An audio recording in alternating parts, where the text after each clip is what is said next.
जय हिंद जय भारत स्टूडेंट्स, कैसे हो। मैं हूं प्रवीण कुमार प्रजापति। फिर से न्यू सीरीज़ के साथ हम लोग आए हैं और हमारा चैप्टर है सांख्यिकी यानी स्टैटिक्स। और यहाँ पे जैसे कि मैंने लिखा है अधिकतम अंक का चैप्टर यानी मोस्ट आईएमपी चैप्टर भी आप इसको कह सकते हैं। सांख्यिकी जो चैप्टर है स्टूडेंट्स, ये मोस्ट आईएमपी चैप्टर यूँ बन जाता है क्योंकि आफ्टर 10th यानी 10वीं के बाद आपके ये और भी ज़्यादा काम आएगा जब आप कॉमर्स ले, ठीक है। और आर्ट्स और साइंस लेने वालों के तो इतना ज़्यादा काम नहीं आता, लेकिन कॉमर्स वालों के लिए ये ज़्यादा इंपॉर्टेंट बन जाता है क्योंकि ये पूरा का पूरा चैप्टर आगे जाके पूरी की पूरी बुक के अंदर कन्वर्ट हो जाता है, पूरा सब्जेक्ट अलग बन जाता है। इसके लिए जिनकी कॉमर्स लेने की इच्छा हो तो और ध्यान से समझेंगे, और जिनको कॉमर्स लेने की इच्छा नहीं है तो 10th में तो है ही, तो आपको समझना ही पड़ेगा। यानी किसी भी हाल में आपको इस चैप्टर को बहुत अच्छे से समझना है। और मैंने एग्ज़ाम्स के अंदर यानी जहाँ पे भी आप देखोगे, जैसे राजस्थान है, यूपी है, एमपी है, कहीं पे भी देखो, गुजरात में भी, और इस चैप्टर को जो है वो हाई वेटेज में रखा जाता है। तो इसी के साथ हम लोग चैप्टर की शुरुआत करेंगे। और चैप्टर के अंदर एक ख़ास बात ये है कि पूरा का पूरा जो चैप्टर है मोस्टली जो है वो फार्मूला यानी सूत्र के ऊपर बेस्ड है, ठीक है। आपको सूत्र भी आना चाहिए और साथ में उसकी कैलकुलेशन आनी चाहिए स्टेप बाय स्टेप, ठीक है। तो इसी के साथ सबसे पहले हम लोग आज सीखेंगे थोड़े से उसके फार्मूले, ठीक है। अच्छा, फार्मूलों के अंदर क्या दिया स्टूडेंट, अब ध्यान देंगे। यहाँ पे मैंने सूत्र लिखे हुए, ठीक है। सूत्र क्या लिखा हुआ है, माध्य। यहाँ पे लिखा है कि 3 तरीकों से माध्य ज्ञात कर सकते हैं। क्या, माध्य। तो पहले समझेंगे माध्य क्या है स्टूडेंट्स। तो इस चैप्टर के अंदर आप 3 चीज़ें समझोगे, माध्य, बहुलक और माध्यक, ठीक है। माध्य, बहुलक और माध्यक, ये 3 चीज़ें आपको यहाँ पे समझनी है। माध्य, बहुलक और मध्यक, 3 चीज़ें, ठीक है। और तीनों 3 चीज़ें जो फार्मूलों के बेस के ऊपर है, और उनमें से आप जो यहाँ पर समझेंगे माध्य, उसके भी अलग से 3 फार्मूले। तो मैं आपको यहाँ पर एक रफ के अंदर यहाँ पर लिख के बताता हूँ कि हमें इस चैप्टर में समझना क्या क्या है, ठीक है। सबसे पहली चीज़ जो आप समझोगे यहाँ पर, पहली चीज़ जो आपको समझनी है वो क्या है, माध्य। क्या समझनी है, माध्य, यानी इसको इंग्लिश में हम कहते हैं मीन, ठीक है। और इसको हम दर्शाते x बार से, इसको डिनोट यानी दर्शाया जाता है। और दूसरा जो है वो क्या हो जाएगा, बहुलक। क्या, बहुलक, ठीक है। और इसको हम कहते हैं मॉड। क्या कहते हैं, मॉड। और इसको हम दर्शाते हैं z से, ओके। और तीसरा जो आएगा हमारा यहाँ पर वो आएगा माध्य, माध्य, बहुलक और मध्यक, ठीक है। और इसको हम दर्शाते हैं m से, ओनली m से, और इसको बोलते हैं इंग्लिश में मीडियन, ठीक है। ये 3 चीज़ों के ऊपर पूरा का पूरा चैप्टर हमारा ये जो है ये टिका हुआ है। कौन सी, माध्य, बहुलक और मध्यक। अच्छा, और इन सब के अलग अलग अपने अपने फॉर्मूले हैं। इसको ज्ञात करने की एक विधि है, बहुलक को ज्ञात करने की, मध्यक को ज्ञात करने की भी एक विधि है, और माध्य को ज्ञात करने की 3 विधि है। कितनी विधि है, माध्य को ज्ञात करने की 3 विधि है, ठीक है। और मेनली आप जब ये चैप्टर अच्छे से सीखोगे तो आपको 4 प्रश्नावलियाँ मिलेगी। एक प्रश्नावली के अंदर आप सिर्फ क्या सीखोगे, माध्य के बारे में। दूसरी प्रश्नावली के अंदर आप सीखोगे बहुलक। प्रश्नावली या एक्सरसाइज बोल सकते हैं, या फिर आप उसको क्या बोल सकते हैं, अभ्यास भी बोल सकते हैं, ठीक है। जैसे कि प्रश्नावली 13.1, प्रश्नावली 13.2, प्रश्नावली 13.3, इस ढंग से आएगा, ठीक है। तो 13.1 जो न्यू एनसीईआरटी उसके अंदर ये पूरा का पूरा माध्य दिया होगा। 13.2 के अंदर बहुलक हम सीखेंगे, और 13.3 के अंदर हमारा आएगा मध्यक आ जाएगा, ठीक है। अच्छा, फिर 13.3 में इस तीनों के क्वेश्चन मिक्स भी आ जाएंगे। लेकिन जब हम 13.1 सीखेंगे तो उसके अंदर माध्य आएगा। क्या आएगा, माध्य आएगा, यानी इसको हम कहते हैं मीन। अच्छा, माध्य ज्ञात करने की स्टूडेंट्स 3 विधियाँ है। कितनी विधियाँ है, 3 तरीके हैं उसके। तो तीनों तरीके के बारे में मैं यहाँ पर आपको लिख के एक बार दिखा देता हूँ, ठीक है। तो हमें यहाँ पे क्या ज्ञात करना है, माध्य। क्या ज्ञात करना है, माध्य। तो सबसे पहले हमको सीखना ही क्या है, माध्य, यानी इंग्लिश में हम इसको क्या कहते हैं, मीन। क्या कहते हैं, मीन कहते हैं। अच्छा, और माध्य ज्ञात करने का, माध्य को दर्शाते किससे, इसको दर्शाते x बार से। किससे दर्शाते, x बार से इसको हम दर्शाते हैं। ये अभी भी मैंने बात लिखी थी, ओके। अच्छा, अब ये माध्य को ज्ञात करने के कितने, 3 तरीके। कितने तरीके भैया, 3। तो उस 3 तरीकों के अपने अपने नाम हैं। पहली जो विधि है, पहला तरीका बोले या विधि बोले तो उसको बोलेंगे प्रत्यक्ष विधि। क्या बोलेंगे, प्रत्यक्ष विधि। क्या बोलेंगे, प्रत्यक्ष विधि से हम क्या ज्ञात करें भाई, माध्य। क्या ज्ञात कर रहे हैं, माध्य ज्ञात कर रहे हैं हम। दूसरी आएगी कल्पित माध्य विधि। क्या आएगा, कल्पित माध्य विधि। सेकंड जो होगा वो कल्पित माध्य विधि होगा, ठीक है। और जो थर्ड पे आएगा यानी तीसरे नंबर पे आएगा वो होगा पग विचलन विधि। क्या आएगा? पग विचलन विधि। ओके, ये 3 इसकी विधियाँ होगी। अच्छा भाई, 3 विधियाँ किसको ज्ञात करने की है? माध्य को ज्ञात करने की। कितनी विधि है? 3 है। अच्छा, दूसरा चीज़ क्या था अपने पास? एक जो था वो क्या था? बहुलक। क्या था? बहुलक, ठीक है। उसका पूरा का पूरा अलग टॉपिक है और अलग प्रश्नावली है, उसको ज्ञात करने की एक ही विधि है, ठीक है। और जो तीसरा टॉपिक आएगा हमारे पास वो क्या आएगा? मध्यक। क्या आ जाएगा? मध्यक, ठीक है। और इसको m से हम दर्शाते हैं, इसको z से दर्शाते हैं। ओके, तो इसको ज्ञात करने की भी सिर्फ कितनी विधि है? एक ही विधि है, लेकिन माध्यक को ज्ञात करने की कितनी विधियाँ आ जाएगी? 3। तो अपने क्या करेंगे? तीनों विधि से सवाल सॉल्व करेंगे, कौन सी विधि कब प्रयोग में की जाएगी। लेकिन सबसे अच्छी बात यह है कि तीनों विधि में आप कोई भी विधि का प्रयोग करो, उत्तर एक ही आने वाला है, ठीक है। यानी कुल मिला के हमको सूत्र कितने ध्यान में रखने? एक इस विधि का, एक इस विधि का, एक इस विधि का, एक इस ये बहुलक का और एक मध्यक का। यानी यहाँ पर हमारे पूरे चैप्टर में 5 सूत्र आएंगे और एक सूत्र एक्स्ट्रा आएगा, ठीक है। एक सूत्र एक्स्ट्रा आएगा जो इन सबको मिक्स करके बनाया गया होगा, मतलब तीनों का संबंध सूत्र दिया होगा। जैसे कि आपको कोई माध्य की वैल्यू दे दे और बहुलक की दे दे और माध्यक ज्ञात करना है तो मिल जाएगा, या इन दोनों की दे दे तीसरा ज्ञात करना है तो मिल जाएगा। इस ढंग से हमारे यहाँ पे कुल कितने सूत्र? सिर्फ और सिर्फ 6 सूत्रों के ऊपर पूरा चैप्टर हमारे यहाँ पर टिका हुआ। किसी को स्क्रीनशॉट लेना है, लिखना है तो आप लिख भी सकते हैं, ठीक है। तो कितने सूत्र है टोटल? 6 सूत्रों के ऊपर पूरा का पूरा जो हमारा चैप्टर टिका हुआ है, ठीक है। और 6 चैप्टर के साथ साथ 6 सूत्रों के साथ साथ हमें ध्यान रखने वाली बात क्या है? ठीक है, 6 सूत्र तो आपको आने ही चाहिए, जो कि कोई टेंशन वाली बात नहीं, क्योंकि हम जब क्वेश्चन करेंगे तो आपको सूत्र यूं ही याद हो जाएंगे, ठीक है। जो बेसिक नीड है वो ये है कि आपको जोड़ आना चाहिए, जो आता ही होगा, और आपको क्या आना चाहिए भैया? घटाव आना चाहिए, जो आता ही होगा, और गुणा आना चाहिए, जो वो भी आता ही होगा, और भाग आना चाहिए, और वो भी आता ही होगा, ठीक है। और दूसरी चीज़ जो आनी चाहिए वो बोर्ड मास आपको आनी चाहिए। अब भैया क्या है बोर्ड मास? जोड़ घटाव गुणा भाग आपको पता है, तो बोर्ड मास के लिए अलग से लेक्चर है बेसिक मैथ में, वो आप जाकर देख सकते हैं। पूरा का पूरा एकदम बेसिक मैथ में लेक्चर है। आपको जोड़ घटाव गुणा में से भी किसी को तकलीफ है तो भी आप लेक्चर जाके देख सकते हैं, बेसिक मैथ के ऑलरेडी मैंने बना के रखे, ठीक है। इतनी चीज़ें अगर आपको आ रही है तो ये चैप्टर बहुत ईजिली आप अच्छे से कर पाओगे, और 10th स्टैंडर्ड का सबसे ईजी चैप्टर आप इसको मान सकोगे, और इम्पोर्टेंट चैप्टर भी हम इसको मान सकते हैं, ठीक है। तो अब हम शुरुआत करते हैं माध्य से। किससे शुरुआत करेंगे भाई? माध्य से शुरुआत करेंगे। और माध्य से शुरुआत जब हम करेंगे तो इसकी विधि आएगी और कुछ चीज़ आएगी जो अपने को ध्यान में रखनी है। सबसे पहली बात यहाँ पे जो मैंने करके रखी है और अभी भी मैंने वो बातें समझा दी है, ठीक है। मैं यहाँ पे लिख के भी लाया हूँ ताकि आपको और अच्छे से दिखे और अच्छे से पता चले, क्योंकि शायद मेरी हैंडराइटिंग में आपको थोड़ी प्रॉब्लम लगे, इसके लिए मैंने यहाँ पे प्रिंट करके लाया हूँ, ठीक है। सूत्र यहाँ पे दिए हैं और 3 तरीक़ों से माध्य ज्ञात कर सकते हैं। कितने तरीक़ों से? 3 तरीके। हमारे पास कितने तरीके स्टूडेंट्स? 3 तरीके, ठीक है। अच्छा, उसकी 3 विधियाँ है, यानी 3 तरीके बोलो या 3 विधि बोलो, एक ही चीज़ है, ठीक है। तो सबसे पहली विधि है प्रत्यक्ष विधि। क्या है? प्रत्यक्ष विधि। और इसका सूत्र भी दिया x बार बराबर सिग्मा fi xi बटे में सिग्मा fi। यानी हमारा ये जो पहला लेक्चर आज का होगा, आज हम सिर्फ इसके तीनों के सूत्र समझेंगे, ठीक है। सिर्फ आज किसके? माध्य के 3 सूत्र है, यानी 3 तरीके, वही समझेंगे, ओके। आज हम क्वेश्चन के ऊपर थोड़ा नहीं जाएंगे क्योंकि पहला दिन है, पहला लेक्चर इस चैप्टर का, तो हम लोग सिर्फ आज फॉर्मूला समझेंगे, ठीक है। चलो, तो ये फॉर्मूला मुझे आपको यहाँ पर समझाना पड़ेगा। चलो भाई, तो फॉर्मूला समझ लेते हैं। ये रफ पेज मैंने निकाला और फॉर्मूला समझेंगे, ठीक है। 3 तरीके थे, यानी 3 विधि थी माध्य ज्ञात करने की। कितनी विधि थी? 3 विधि माध्य ज्ञात करने की। कितने? 3 विधि थी, ठीक है। उसमें सबसे पहली जो होगी वो होगी भैया, मैंने फिर अभी लिख दिया था और मैं फिर लिख रहा हूँ, ठीक है। तो ये होगी पहली प्रत्यक्ष विधि। कौन सी? प्रत्यक्ष विधि, ठीक है। या आप इसको इंग्लिश में क्या बोलेंगे? Direct method. क्या? डायरेक्ट मेथड, ठीक है। और इसका फॉर्मूला क्या है? अब इसको दर्शाते तो x बार से ही है।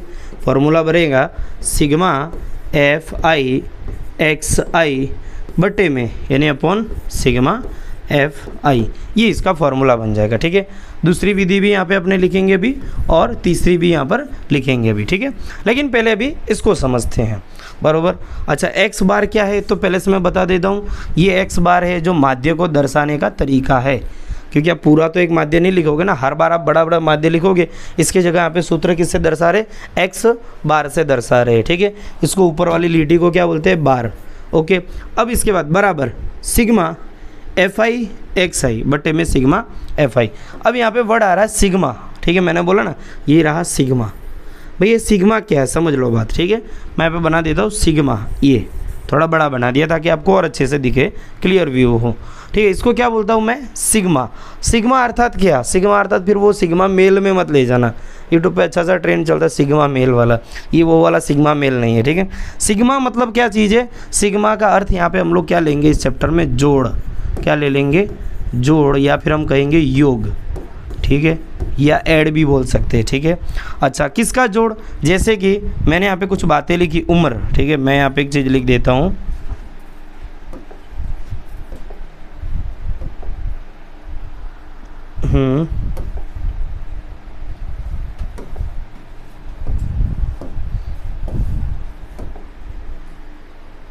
हाँ, जैसे कि मैंने यहाँ पे लिख दिया, अरे भाई किधर गया,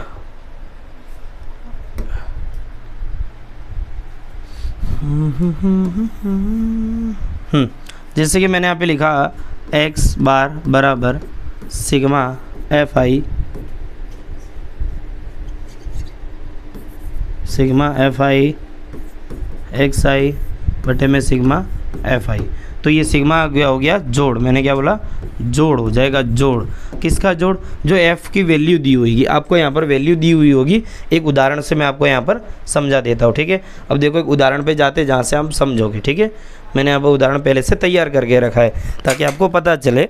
देखिए अब यहाँ पर क्या लिखा है मैंने, वर्ग अंतराल। अच्छा ये बुक का ही क्वेश्चन है, बुक का ही क्वेश्चन का भाग है छोटा सा, यानी उदाहरण ये आपको बुक में कहीं कहीं मिल जाएगा जहाँ से मैंने ये भाग उठाया। और वहाँ पे क्या लिखा है, वर्ग अंतराल 10 से 25, 25 से 40, 40 से 55, 55 से 70, 70 से 85, 85 से 100 यानी 100। अच्छा, विद्यार्थियों की संख्या FI बोले, मतलब वर्ग अंतराल जो यहाँ पे उम्र लिखी होगी या कुछ भी लिखा होगा, तो अपने कहेंगे कि भाई 10 से 25 के बीच में कितनी संख्या विद्यार्थियों की, 2 संख्या है। ठीक है, 10 से 25 में विद्यार्थियों की कितनी संख्या है, 2 संख्या है। और फिर 25 से 40 के बीच कितनी है, 4, 40 से 55 के बीच कितनी है, 7, 55 से 70 के बीच कितनी है, 6, 70 से 85 के बीच कितनी है, 6, 85 से 100 के बीच कितनी है, 6। तो ये सब क्या थी भैया, ये आवृत्तियाँ थी जिसको हम F बोलते हैं। ठीक है, ये सब क्या है, आवृत्तियाँ हैं। ठीक है, और इसको दर्शाते FI से। अब जब इन सब का जोड़ करेंगे ना तो इसको लिखेंगे सिग्मा FI। क्या करेंगे, सिग्मा FI। आप इन सबको ऐड कर दो। ठीक है, 2, 3, 5, 5, 7, 12, 12 और 6, 6, 6 और ये हो जाएगा, तीनों का 6 थी 18, 18 और 12 30 हो जा रहा है। अब इन सबको ऐड करो, सबको जोड़ दो तो क्या बन रहा है, 30 बन रहा है। और यहाँ पे देखो लिखा है सिग्मा FI बराबर 30।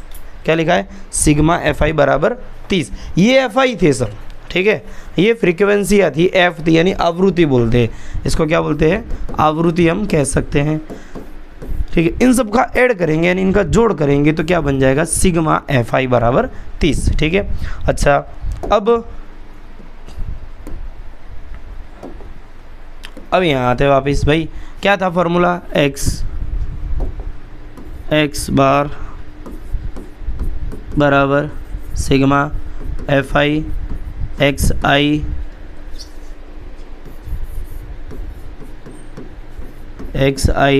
बटे में सिग्मा FI। किसका फॉर्मूला है ये प्रत्यक्ष विधि का। किसका है, प्रत्यक्ष विधि का माध्य ज्ञात करने की जो है, बरोबर, इसका ये सूत्र है, बरोबर। अच्छा, सिग्मा FI आपको पता चला, मतलब जो फ्रीक्वेंसी आपको दी हुई रहेगी उसका ऐड करना है। और आपको डिटेल में और ये फार्मूला जब हम क्वेश्चन सॉल्व करेंगे तो और पता चल जाएगा। अच्छा, FI और XI कहाँ से आया, तो ये भी क्वेश्चन के अंदर दिया हुआ है। चलो इसी बात पे हम एक क्वेश्चन कर देते हैं जिससे कि आपको ये फार्मूला और ज़्यादा क्लियर हो जाए। ठीक है, आज मैं इस फार्मूले को समझाया मैंने और इसका क्वेश्चन भी कर लेते हैं। फिर ऐसा होगा नेक्स्ट लेक्चर में हम इसके बाद दूसरा फार्मूला लेंगे, फिर तीसरा लेंगे, फिर ऐसा करके पूरा का पूरा कर देंगे। ठीक है, चलो तो एक क्वेश्चन समझ लेते हैं जिसके आपको प्रत्यक्ष विधि का ये जो सूत्र है ये और अच्छे से क्लियर हो जाए, यानी समझ में आ जाए। ठीक है, चलो इसी बात पे क्वेश्चन ले लेते हैं। और क्वेश्चन दिया है हमारा यहाँ पर भाई, हाँ, प्रश्नावली 13.1 का ये क्वेश्चन है, देख लो। प्रश्नावली 13.1 का क्वेश्चन कर देते तो आपको ये फॉर्मूला और ज़्यादा क्लियर हो जाए। क्या लिखा है? विद्यार्थियों के एक समूह द्वारा अपने पर्यावरण संचेतना अभियान के अंतर्गत एक सर्वेक्षण किया गया, जिसमें उन्होंने एक मोहल्ले के 20 घरों में लगे हुए पौधों से संबंधित निम्नलिखित आंकड़े प्राप्त किए। प्रति घर माध्य पौधों की संख्या ज्ञात कीजिए। क्वेश्चन क्या है? प्रति घर माध्य पौधों की संख्या हमें ज्ञात करनी है। माध्य पौधों की संख्या, यहाँ पे क्वेश्चन में दिया माध्य, इसे समझ जाना, अपने को माध्य निकालना है। माध्य ज्ञात करने के लिए आपने किस विधि का प्रयोग किया और क्यों किया, ठीक है, ये अभी मैं आपको बता देता हूँ। ठीक है, अभी हम लोग प्रत्यक्ष विधि का प्रयोग करेंगे, यानी डायरेक्ट मेथड का। फिर इसके बाद 2 और भी मेथड है, उसके बारे में भी बताऊँगा, लेकिन क्यों हम कौन सी विधि को कब प्रयोग करना है वो भी अभी बता देंगे। ठीक है, अच्छा, अब इसमें क्या दिया है, इन लोगों ने कुछ एक रिकॉर्ड निकाला कि पौधों की संख्या जहाँ 0 से 2 हो वैसे घर कितने हैं, 1 है। पौधों की संख्या जहाँ 2 से 4 हो वैसे घर कितने हैं, 2 है। पौधों की संख्या जहाँ 4 से 6 है वैसे घर कितने हैं, 1 ही मिला। और कुछ घर ऐसे थे, 5 घर, जिसके अंदर पौधों की संख्या कितनी थी, 6 से 8 थी। 8 से 10 पौधे थे, ऐसे घर कितने थे, 6 थे। 10 से 12 थी ऐसे पौधे, 12 पौधे थे, ऐसे घर कितने थे, 2। और इसी ढंग से यहाँ पे भी ये हो जाता है। लेकिन हमें ज्ञात क्या करना है यहाँ पर, माध्य पौधों की संख्या। भाई डाटा कुछ भी हो सकता है अलग अलग। ठीक है, ये क्वेश्चन क्या दिया गया, इसमें आपको सबसे पहली बात ढूंढनी है कि पूछ क्या रहे हैं। पूछ रहे हैं माध्य, क्या पूछ रहे हैं, माध्य। तो यही माध्य करने के लिए अपने यहाँ पर अभी चलो इसको सॉल्व कर देते हैं।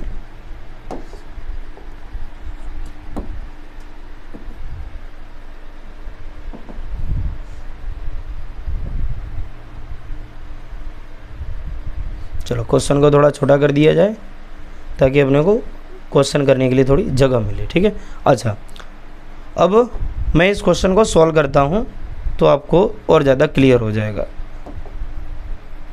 बराबर, सबसे पहले क्या स्केल से बनाना है। ठीक है, सबसे पहले यहाँ पे क्या दिया है, पौधों की संख्या। तो मैं यहाँ लिख देता हूँ पौधों की संख्या, पौधों की संख्या। मैं चलो एक काम करता हूँ, मैं दोनों लाइनों का प्रयोग करता हूँ। अच्छा, पौधों की संख्या कितनी दी है, पहले देखो 0 से 2, तो मैं इधर लिखूँगा 0 से 2, फिर 2 से 4, फिर 4 से 6, फिर 6 से 8, फिर 8 से 10, फिर 10 से 12, फिर 12 से 14, यही दिया है। चलो अब घरों की संख्या, यानी इसको मैं आवृत्ति बोलूँगा, या घरों की संख्या जो लिखी है ना, तो इसको मैं FI लिखूँगा। क्या लिखूँगा भाई, FI। कितना है देखो वैल्यू, 1, चलो थोड़ा सा बदल दिया जाए, 1, फिर कितने, 2, 1, 5, 6, फिर 2 और फिर 3। ठीक है, अब मैं क्या निकालूंगा, अब देखो, अब आपको कुछ नहीं करना, अब आपको निकालना क्या भाई, जब माध्य पूछा हो तो पहले तो आप सूत्र लिख दो। ठीक है, क्या लिखोगे, सूत्र। मैं यहाँ पे लिख देता हूँ सूत्र, x बार बराबर सिग्मा FI XI बटे में सिग्मा FI। ठीक है, अब मेरे को ये x बार कब मिलेगा, सीधी सी बात है, जब इस फॉर्मूले के अंदर मैं वैल्यू रख दूंगा। भाई सिग्मा FI कहाँ से मिलेगा, सिग्मा FI कहाँ से मिलेगा, ये FI का जोड़ करने से। तो जोड़ कर दो, 1 और 2 3, 3 और 1 4, 4 और 5 कितना हुआ, 9, 9 6 15, 15 2 कितना 17, और 17 और 3 कितना हो गया 20। तो ये सिग्मा FI मेरे लिए कितना हो जाएगा, 20 या 20 में यहाँ पर लिख दूंगा। अच्छा, दूसरी बात, कभी कभार क्वेश्चन में दिया होता है, देखो लिखा ना 20 घरों में लगे हुए पौधों से संबंधित, क्वेश्चन में कभी कभार दिया रहता है, लेकिन हमेशा नहीं दिया होता है, इसके लिए आपको ये कैलकुलेट कर देने का। ठीक है, अच्छा, तो यहाँ पे मुझे ये वाली वैल्यू तो मिल गई 20। अब भाई साहब FI और XI चाहिए, उनका सिग्मा चाहिए।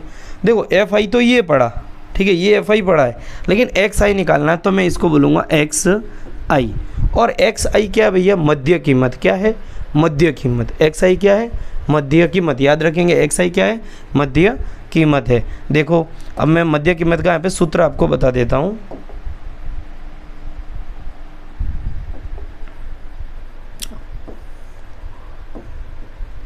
हाँ, मध्य कीमत बोलेंगे या फिर वर्ग चिन्ह भी हम कह सकते हैं। ये देखो, ये लिखा वर्ग चिन्ह, ऊपरी वर्ग सीमा प्लस निचली वर्ग सीमा बटे में 2। अब ये क्या है देखो, मैं अभी आपको प्रैक्टिकली यहाँ पर करके दिखाता क्वेश्चन के अंदर ही, ठीक है। मैं क्वेश्चन के अंदर वही करके दिखाता हूँ। ऊपरी वर्ग सीमा प्लस निचली वर्ग सीमा बटे में 2। देखो ये जो मैंने वैल्यू लिखे 0 और 2, ठीक है। एक ऊपरी वर्ग सीमा, एक निचली वर्ग सीमा, ठीक है। एक अपर लिमिट है, एक लोअर लिमिट है, ठीक है। तो इन दोनों को क्या करना, मुझे ऐड कर देना है और 2 से भाग दे देना है, ठीक है। 0 और 2 कितना हो जाएगा 2, और उसका आधा कर दो तो कितना हो जाएगा यहाँ पर 1, वो यहाँ लिख देना है, ठीक है। 2 और 4 का जोड़ कर दो कितना हो जाएगा, 2 और 4 कितना होगा 6। अब 6 का आधा कर दो तो यहाँ पे कितना हो जाएगा 3। 4 और 6 10, 10 का आधा कितना हो जाएगा 5। अब देखोगे इनके बीच में गैप देखो, 1 के बाद 3 आ रहा है, तो इसमें आपने 2 जोड़ा तभी तो 3 आ रहा है। अब 3 में कितना जोड़ने पर 5 आ रहा है, 2 जोड़ने पर, तो सीधी सी बात है यहाँ पे कितना हो जाएगा 7 हो जाएगा। यहाँ कितना हो जाएगा 9 हो जाएगा। यहाँ कितना हो जाएगा बोलो 11 हो जाएगा, और यहाँ कितना हो जाएगा 13 हो जाएगा। ये तभी करना है जब यहाँ पे वर्ग अंतराल का वैल्यू सेम हो, जैसे कि 0 2 4, 2 से 4, 4 से 6, 6 से 8, 8 से 10, 10 से 12, 12 से 14। तो यहाँ पे क्या है, वर्ग अंतराल बीच का जो है ना वो सेम है, गैप 2 का ही है, ठीक है। तभी आप ये डायरेक्ट कर सकते हैं। बाकी इधर अगर मैं थोड़ा सा चेंज करूँगा ना तो आप ये डायरेक्ट ऐसा नहीं लिख सकते, फिर आपको ऐसा ही करना पड़ेगा, दोनों को जोड़ो फिर उसका आधा करके यहाँ पर लिख देना है, बराबर। तो ये क्या मिला मुझे xi। देखो आपको फार्मूले में टेंशन नहीं लेना, फार्मूला लिखा। अब आप देखो यहाँ पे क्या करना है क्या नहीं करना, फार्मूला लिखा, वो वैल्यू यहाँ से निकाल के यहाँ पर रख देनी है। जैसे सिग्मा एफ आई मुझे चाहिए था तो मैंने कहाँ से निकाला, एफ आई ओ का जोड़ कर दिया, सिग्मा एफ आई मिल गया।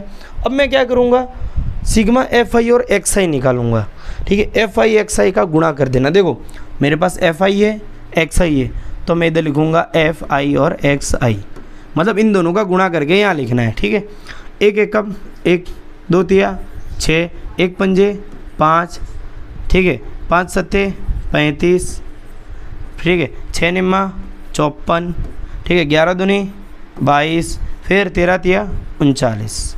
ओके, अब इन सबका जोड़ करो, ठीक है। आपको क्या करना है, इन सबका जोड़ कर देना है। क्यों जोड़ करना भाई, मैंने निकाला है एफ आई एक्स आई। क्या निकाला है, एफ आई एक्स आई। देखो एफ आई और एक्स आई यानी इन दोनों का गुणा करके मैं यहाँ पे लिख दिया। देखो ये गुणा किया इधर लिखा, गुणा करा इधर लिखा, गुणा किया यहाँ लिखा, गुणा किया यहाँ लिखा, गुणा किया यहाँ पर लिखा, मैंने इतना सा किया है। लेकिन अब करना क्या है भैया, मुझे तो यहाँ पे क्या दिया है, सिग्मा दिया है ना, मतलब इन सब का जोड़ निकाल के यहाँ पर आपको रखना है।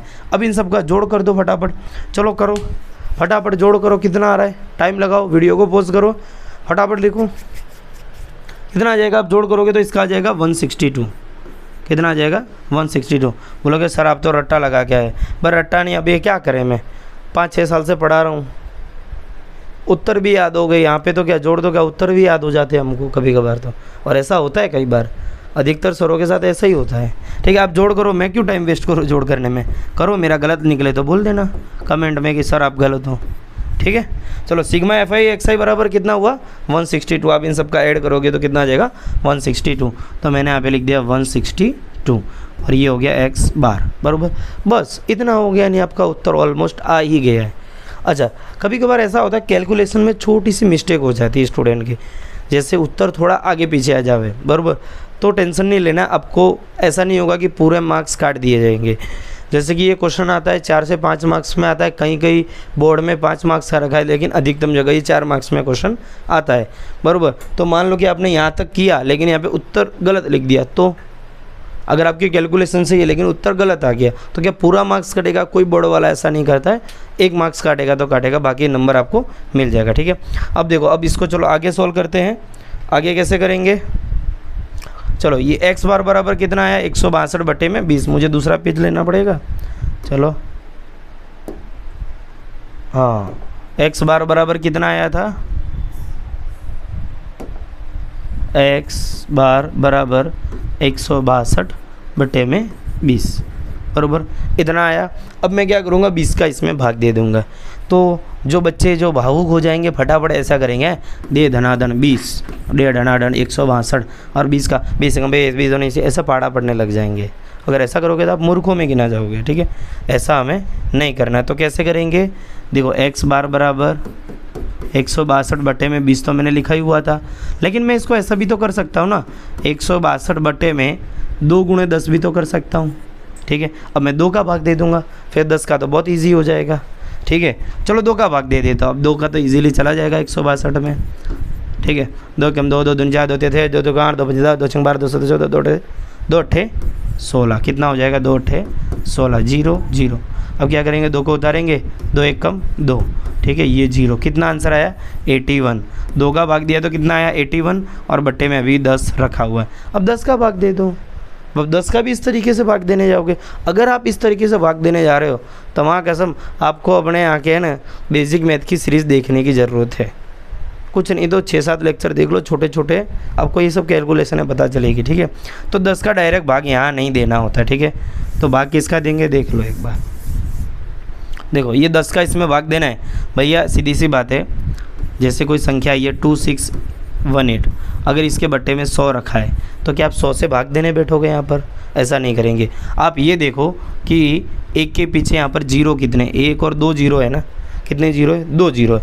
तो उत्तर में क्या करना है, ये जो वैल्यू लिखी है ना ये रख देनी 2618, ठीक है। और पीछे से कि ये जीरो कितना है 1 और 2 है ना, तो 2 कदम बाद पॉइंट लगा देना है, यहाँ 1 और 2, तो पॉइंट यहाँ आ जाएगा। पॉइंट कहाँ आ जाएगा 26.18 आ जाएगा। समझ में आई बात। अगर यहाँ पे 100 नहीं होता, अगर यहाँ पर 100 नहीं होता तो क्या होता, तो कुछ भी हो सकता था, जैसे 2892, तो 100 की जगह मैंने यहाँ पे मान लीजिए 1000 दिया है, 1000 दिया है, तो अब पॉइंट कहाँ लगे, अब 1000 का तो पढ़ा आपने, पढ़ने थोड़ी बैठेंगे, तो पॉइंट कहाँ आ जाएगा देख लो। पहले यही लिखना है 2892 लिख दिया मैंने, और फिर मैं क्या करूँगा भाई, फिर मैं करूँगा कि भाई जीरो गिनूंगा 1 2 और 3, कितने जीरो है 3 जीरो है, तो पीछे से 9 कदम आगे आ जाओ, अरे सॉरी 3 कदम, 1 2 और 3, 9 कदम, 2.892, ये इसका हो जाएगा उत्तर। समझ में आई बात। अब सीधी सी बात है, यहाँ पे क्या है 10 है, कितना जीरो है 1 जीरो है, तो उत्तर क्या आ जाएगा 8.1, ठीक है। यहाँ पे हमारा उत्तर जो है वो ख़त्म हो जाता है, क्या उत्तर ख़त्म हो जाता है भाई। आगे आप लिखोगे क्या, उत्तर में क्या लिखोगे, क्वेश्चन में लिखा क्या था, देखो क्वेश्चन में आप देखो क्या लिखा हुआ था। यहाँ पर आप जब क्वेश्चन देखोगे उसमें लिखा था माध्य पौधों की संख्या ज्ञात करनी, क्या माध्य पौधों की संख्या ज्ञात करनी। तो माध्य पौधों की संख्या कितनी हो जाएगी भाई, माध्य पौधों की संख्या कितनी हो जाएगी, तो लास्ट में आपको ऐसी लाइन लिखनी है, अतः माध्य पौधों की संख्या कितनी हो जाएगी 8.1 है, ये इसका उत्तर हो जाएगा, ठीक है। ये मैंने कौन सी विधि का प्रयोग किया भैया, प्रत्यक्ष विधि का।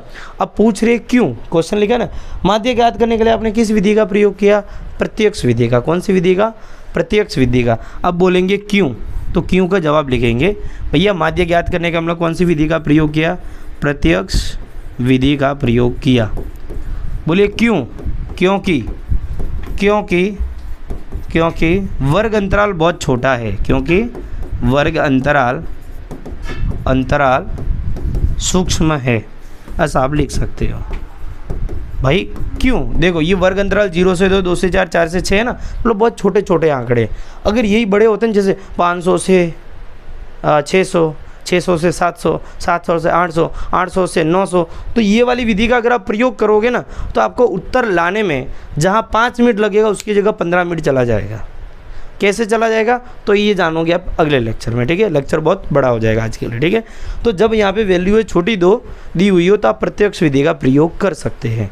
जैसे ही वैल्यू यहाँ पे बड़ी हो जाएगी तो हम दूसरी विधि का प्रयोग करेंगे, पग विचलन विधि का प्रयोग करेंगे, कल्पित माध्य विधि का प्रयोग करेंगे। ये दोनों विधि आप अगले लेक्चर में सीखोगे। तब तक के लिए जय हिंद, जय भारत, मिलते हैं अगले लेक्चर।